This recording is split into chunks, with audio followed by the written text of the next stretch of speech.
हमने शहर को दी एक नई पहचान, हम हैं सिंघानिया बिल्डकॉन।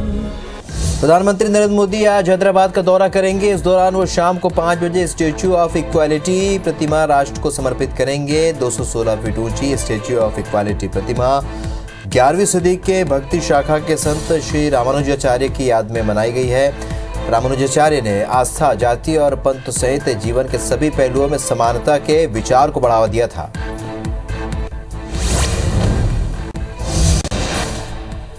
आज सुबह 9:45 पर उत्तर भारत के राज्यों में भूकंप के झटके महसूस किए गए। रिक्टर स्केल पर भूकंप की तीव्रता 5.7 मापी गई है।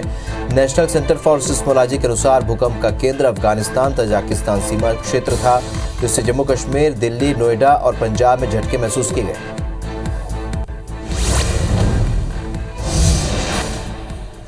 जम्मू कश्मीर में पुलिस को बड़ी कामयाबी मिली है। मुठभेड़ में पुलिस की टीम ने आतंकवादी संगठन लश्कर-ए-तैयबा और टीआरएफ के 2 आतंकवादियों को मार गिराया। कश्मीर पुलिस के मुताबिक मारे गए आतंकवादियों में से एक इखलाक हाजम है। इनके पास से 2 पिस्तौल सहित अन्य आपत्तिजनक सामग्री बरामद की गई।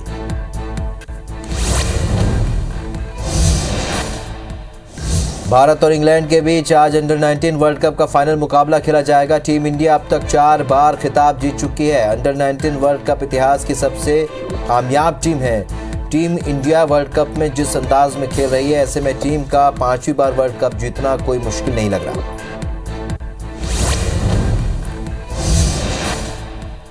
उत्तर प्रदेश में बीजेपी के स्टार प्रचारक लगातार चुनावी दौरा कर रहे हैं। पीएम मोदी के साथ गृह मंत्री अमित शाह, रक्षा मंत्री राजनाथ सिंह और बीजेपी के अध्यक्ष जेपी नड्डा लगातार जनता से संवाद कर रहे हैं। इसी बीच मुख्यमंत्री योगी आदित्यनाथ ने आज गोरखपुर की रामनगर कॉलोनी में घर घर जाकर चुनाव प्रचार किया और बीजेपी को वोट देने की अपील की।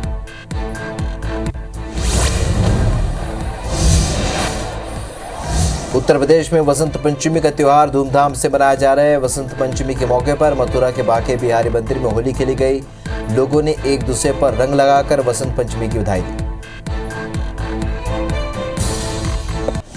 जम्मू कश्मीर में पुलिस को बड़ी कामयाबी मिली है। मुठभेड़ में पुलिस की टीम ने आतंकवादी संगठन लश्कर-ए-तैयबा और टीआरएफ के 2 आतंकवादियों को मार गिराया है। कश्मीर पुलिस के मुताबिक मारे गए आतंकवादियों में से एक इखलाक हाजम है।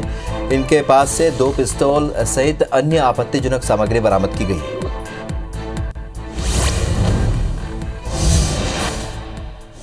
उत्तर प्रदेश के रामपुर के टांडा थाना क्षेत्र में गाड़ी की दुर्घटना होने से 5 लोगों की मौत हो गई। एसडीएम राजेश कुमार ने बताया, गाड़ी में 6 लोग सवार थे। ड्राइवर की हालत गंभीर है और उसे जिला अस्पताल में भर्ती कराया गया। वहीं शवों को पोस्टमार्टम के लिए अस्पताल भेज दिया गया।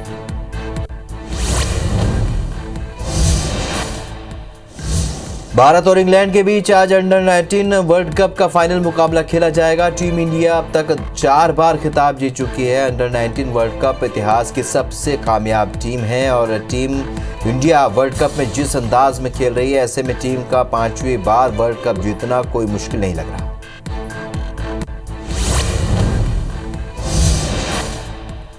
प्रधानमंत्री नरेंद्र मोदी आज हैदराबाद का दौरा करेंगे और इस दौरान वो शाम को 5 बजे स्टैच्यू ऑफ इक्वालिटी प्रतिमा राष्ट्र को समर्पित करेंगे। 216 फीट ऊंची स्टैच्यू ऑफ इक्वालिटी प्रतिमा 11वीं सदी के भक्ति शाखा के संत श्री रामानुजाचार्य की याद में बनाई गई है। रामानुजाचार्य ने आस्था, जाति और पंथ सहित जीवन के सभी पहलुओं में समानता के विचार को बढ़ावा दिया था।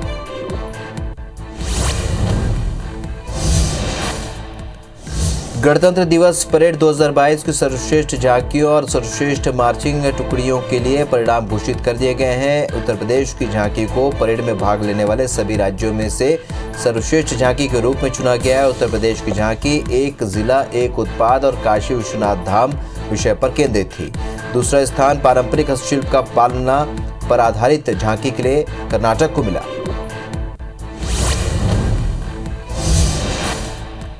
मध्य प्रदेश में अब तक 168 करोड़ 95 लाख से भी ज्यादा लोगों को टीका लग चुका है, जिसमें 94 करोड़ 94 लाख से भी ज्यादा लोगों को पहला डोज और 72 करोड़ 63 लाख से भी ज्यादा लोगों को दोनों डोज लग चुके हैं। वहीं मध्य प्रदेश में 11 करोड़ 4 लाख और छत्तीसगढ़ में 3 करोड़ 45 लाख से भी ज्यादा लोगों ने कोरोना की वैक्सीन लगवा ली है।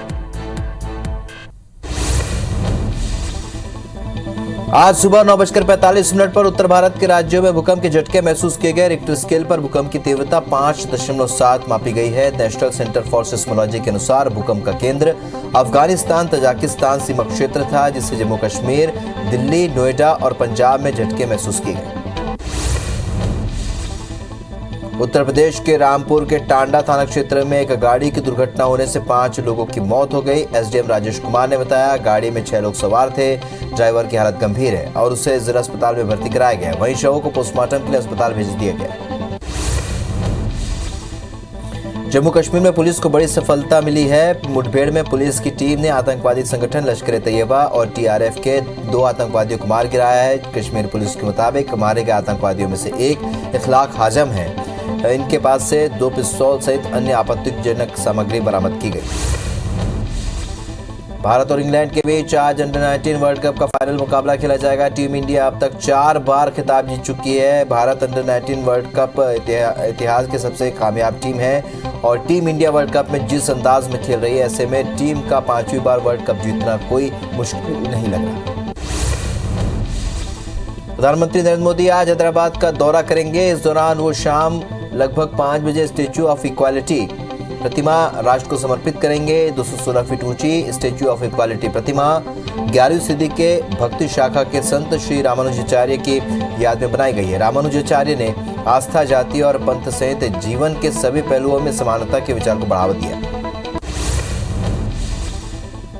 उत्तर प्रदेश में बीजेपी के स्टार प्रचारक लगातार चुनावी दौरा कर रहे हैं। पीएम मोदी के साथ गृह मंत्री अमित शाह, रक्षा मंत्री राजनाथ सिंह और बीजेपी अध्यक्ष जेपी नड्डा लगातार जनता से संवाद कर रहे हैं। और इसी बीच मुख्यमंत्री योगी आदित्यनाथ ने आज गोरखपुर की रामनगर कॉलोनी में घर घर जाकर चुनाव प्रचार किया और बीजेपी को वोट देने की अपील की।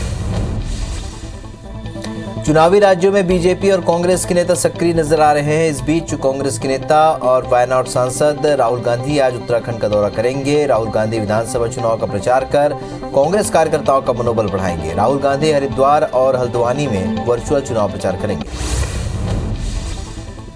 AIMIM चीफ असदुद्दीन ओवैसी की कार पर फायरिंग के बाद उन्होंने लोकसभा की कार्रवाई में हिस्सा लिया। उन्होंने इस दौरान उन्हें दी जाने वाली सुरक्षा पर भी जवाब दिया और कहा कि मैं घुटन वाली जिंदगी नहीं जी सकता हूं। उन्होंने Z कैटेगरी की सुरक्षा लेने से साफ इनकार कर दिया और कहा कि ये कौन लोग हैं जो गोली पर भरोसा करते हैं, बैलेट पर नहीं करते।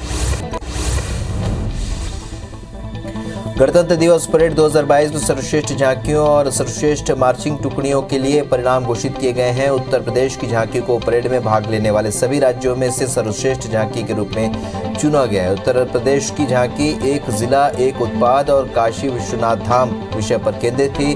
दूसरा स्थान पारंपरिक हस्तशिल्प का पालना पर आधारित झांकी के लिए कर्नाटक को मिला है। देश में कोरोना के मामले अब घटने लगे हैं और बीते 24 घंटे के भीतर कोरोना के 1,27,000 नए मामले सामने आए। इस दौरान 2,30,000 मरीज ठीक भी हुए हैं। वहीं पिछले 24 घंटे में 1,059 मरीजों की मौत हुई है। अब देश में कोरोना की कुल एक्टिव केस की संख्या अब 13,31,000 के पार पहुंच गई है। देश में अब तक 168 करोड़ 95 लाख से भी ज्यादा लोगों को टीका लग चुका है, जिसमें 94 करोड़ 94 लाख से भी ज्यादा लोगों को पहला डोज और 72 करोड़ 63 लाख से भी ज्यादा लोगों को दोनों डोज लग चुके हैं। वहीं मध्य प्रदेश में 11 करोड़ 4 लाख और छत्तीसगढ़ में 3 करोड़ 45 लाख से भी ज्यादा लोगों ने कोरोना की वैक्सीन लगवा ली है। मध्य प्रदेश में कोरोना संक्रमण अब कम होने लगा है। प्रदेश में 24 घंटे में कोरोना के 6,516 नए मरीज मिले हैं, जिससे मध्य प्रदेश में एक्टिव मरीजों की संख्या इस वक्त 51,000 हो गई है। वहीं 24 घंटे में 9 मरीजों की मौत भी हुई है, जबकि प्रदेश में 8,451 मरीज ठीक हुए हैं। छत्तीसगढ़ में कोरोना मरीजों की संख्या अब घटने लगी है। प्रदेश में 24 घंटे के भीतर कोरोना के 2,113 नए मरीजों की पहचान हुई है, जिसमें प्रदेश में एक्टिव मरीजों की संख्या 18,686 पहुंच गई है। वहीं 19 मरीजों की मौत भी हुई है। छत्तीसगढ़ में 3,489 मरीज ठीक हुए हैं। सबसे ज्यादा 342 मरीज रायपुर में मिले। दुनिया भर में कोरोना के मामले बढ़ते हुए अब 39 करोड़ 13 लाख के पार पहुंच चुके हैं। वहीं कोरोना से मौत का आंकड़ा 57,43,000 के पार पहुंच गया है। पूरी दुनिया में 31 करोड़ 2 लाख से भी ज्यादा मरीज कोरोना को हराकर स्वस्थ हो चुके हैं। वहीं एक्टिव मामले 7 करोड़ 53 लाख के पार पहुंच गए हैं। अमेरिका में कोरोना संक्रमण की वजह से अब तक मरने वालों की संख्या बढ़कर 9 लाख के पार हो चुकी है। बता दें कि देश में दिसंबर 2021 के मध्य तक कोरोना की वजह से 8 लाख लोगों की जान गई थी। अमेरिका में सरकारी आंकड़ों के मुताबिक ओमिक्रॉन वेरिएंट के मामलों में कमी तो आ रही है, लेकिन रोजाना मौतों की संख्या में अभी भी इजाफा हो रहा है। चीन की राजधानी बीजिंग में 24वें विंटर ओलंपिक गेम्स का जोरदार तरीके से आगाज हो गया है। आतिशबाजी और रंगारंग कार्यक्रमों से सजी ओपनिंग सेरेमनी के साथ विंटर ओलंपिक्स की शुरुआत हुई। इस दौरान भारतीय खेल प्रेमियों के लिए भी गर्व का पल रहा, जब इन खेलों में देश को रिप्रेजेंट कर रहे मोहम्मद आरिफ खान तिरंगा लेकर ओपनिंग सेरेमनी के मार्च पास्ट में उतरे।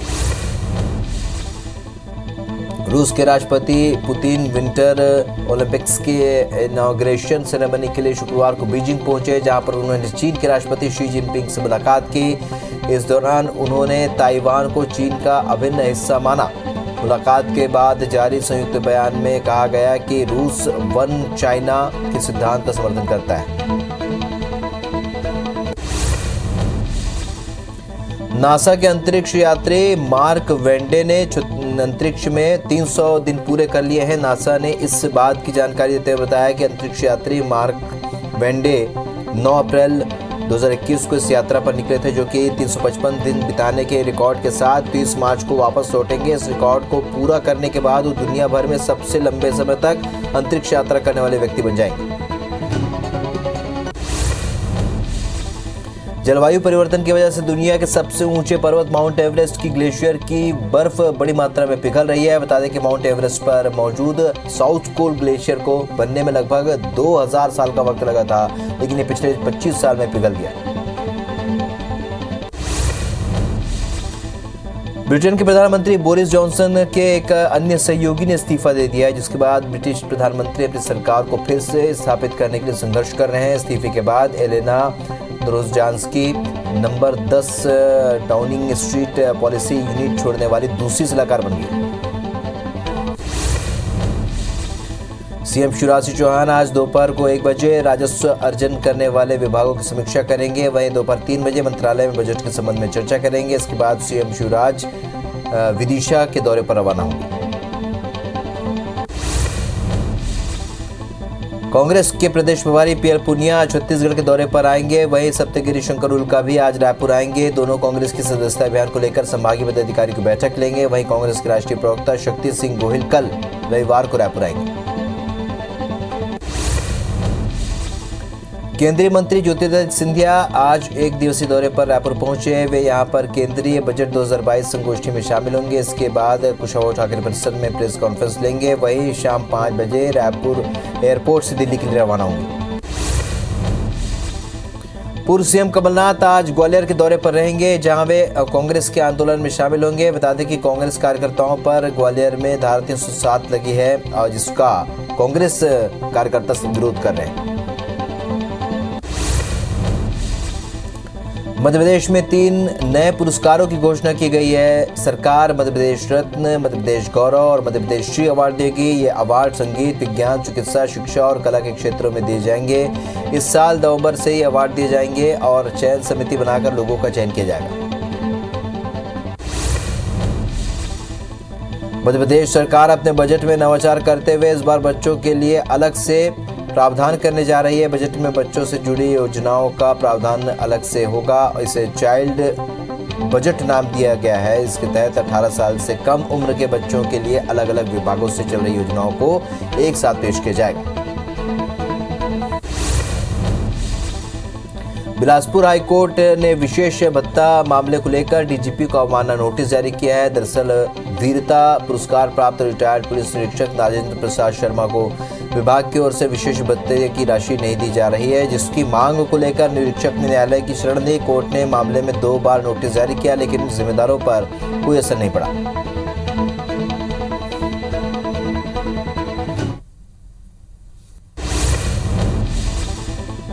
सतना में एक सड़क हादसे में प्रधान आरक्षक की मौत हो गई। मृतक रैगांव चौकी में पदस्थ था। विभागीय काम में उससे सतना गया था। वहीं लौटने के बाद दौरान भातगांव के पास यह हादसा हो गया। घटना में दूसरा बाइक सवार युवक घायल हो गया है। पुलिस पूरे मामले की जांच में जुटी है। इंदौर में 2 दिन पहले हुई युवक की हत्या के मामले में पुलिस ने 3 आरोपियों को गिरफ्तार कर लिया है। आपसी विवाद के कारण आरोपियों ने हत्याकांड को अंजाम दिया था। बता दें कि सदर बाजार थाने इलाके में 1 फरवरी को युवक की हत्या हुई थी। मामले में 2 आरोपी अभी फरार हैं, जिनकी तलाश पुलिस कर रही है। कोरबा में घर के सामने खड़ी कार की आगजनी के मामले में पुलिस ने 4 लोगों को गिरफ्तार किया है। बताया जा रहा है कि पीड़ित का आरोपियों के साथ विवाद चल रहा था। आरोपियों ने उन पर ब्लैकमेलिंग और धमकी देने की बात कही, जिससे तंग आकर चारों ने आगजनी की घटना को अंजाम दिया। बिलासपुर के में देर रात एक युवक खुद को आग लगाकर सिविल लाइन थाने पहुंच गया। घटना के बाद थाने में हड़कंप मच गया। बाद में पुलिसकर्मियों ने युवक को सिम्स अस्पताल में भर्ती कराया, जहां उनका इलाज चल रहा है। वहीं युवक के इस तरह से आग लगाने पर पुलिस की कार्यप्रणाली पर भी सवाल उठ रहे हैं। खंडवा के पंधाना नगर परिषद ने लापरवाह दुकानदारों के खिलाफ कार्रवाई की है। परिषद के लगातार नोटिस के बाद भी प्रीमियम और किराया नहीं देने पर 3 दुकानों को सील कर दिया गया। वहीं बकायादारों ने अब तक 4,85,000 रुपये वसूल किए हैं। दूसरी तरफ नगर परिषद ने कुछ जगहों से अतिक्रमण को भी हटाया है।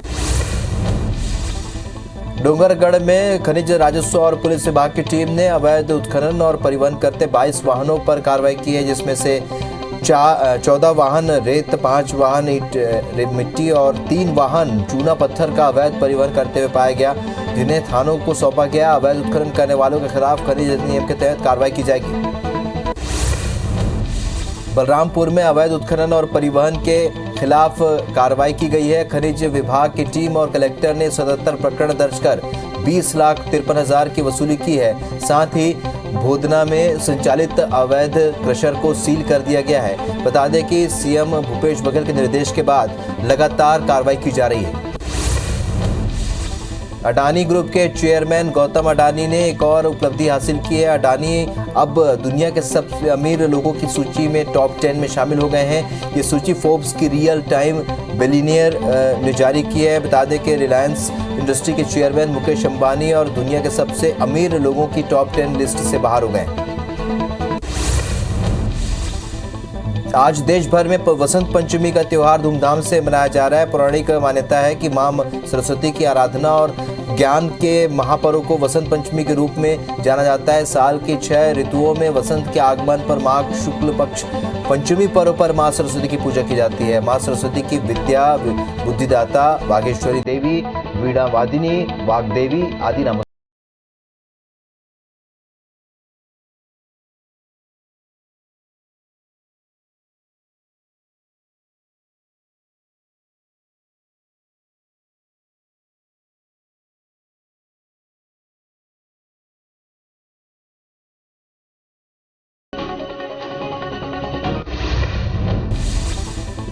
उत्तर प्रदेश में वसंत पंचमी का त्योहार धूमधाम के साथ मनाया जा रहा है। आज वसंत पंचमी के मौके पर मथुरा के बांके बिहारी मंदिर में होली खेली गई। लोगों ने एक दूसरे पर रंग लगाकर वसंत पंचमी की बधाई दी। हिमाचल प्रदेश की राजधानी शिमला में जमकर बर्फबारी हो रही है। हिमपात के चलते चारों तरफ बर्फ की चादर जम गई है। वहीं पर्यटक भी हिमपात का आनंद लेते दिखे। बता दें कि पहाड़ी इलाकों में बर्फबारी के चलते मैदानी इलाकों में ठंड बढ़ने लगी है। छत्तीसगढ़ में आज से हवा की दिशा में फिर से बदलाव हुआ है। उत्तर दिशा से आने वाली हवाओं से प्रदेश में मौसम शुष्क रहने की संभावना है। वहीं आज 3 से 5 डिग्री तक तापमान गिरावट होने की भी संभावना है। हालांकि दिन के तापमान में विशेष परिवर्तन नहीं होने के आसार हैं। मध्य प्रदेश के मौसम में बदलाव देखने को मिल रहा है। बारिश के बाद कई जिलों में न्यूनतम तापमान में गिरावट दर्ज की गई है। वहीं ग्वालियर, दतिया, भिंड, मुरैना, सीधी, छतरपुर में कोहरा छाया रहेगा। इधर इंदौर, उज्जैन, धार, शाजापुर में कोल्ड डे रह सकता है। धार, सागर में कोल्ड वेव चलने की भी संभावना है। पेरू की नजाका लाइन में एक पर्यटक विमान दुर्घटनाग्रस्त हो गया। हादसे में विमान के 2 क्रू मेंबर समेत 7 लोगों की मौत हो गई। घटना की जानकारी पेरू की ट्रांसपोर्ट मिनिस्ट्री ने दी। आपको बता दें कि ये विमान नजाका लाइन्स के दौरे के लिए पर्यटकों को ले जा रहा था। एस्ट्रोनॉमर्स ने नया एस्टेरॉयड खोजा है, जो ना जाने कितने हजारों या लाखों साल से धरती के साथ सूर्य के चक्कर लगा रहा है। इस 1.2 किलोमीटर चौड़े एस्टेरॉयड को ट्रोजन एस्टेरॉयड कहा जा रहा है। अनुमान के मुताबिक ये आने वाले कम से कम 4000 सालों तक पृथ्वी के पथ पर ही सूरज के चक्कर लगाता रहेगा। यूक्रेन में तनातनी अब भी जारी है। बता दें कि यूक्रेन की सीमा के नजदीक चल रहे युद्धाभ्यास में 500 से लोगों और 80 युद्धक गाड़ियों से हिस्सा लिया, जिसमें सुखोई 30 SM और एंटी मिसाइल सिस्टम S-300 शामिल था।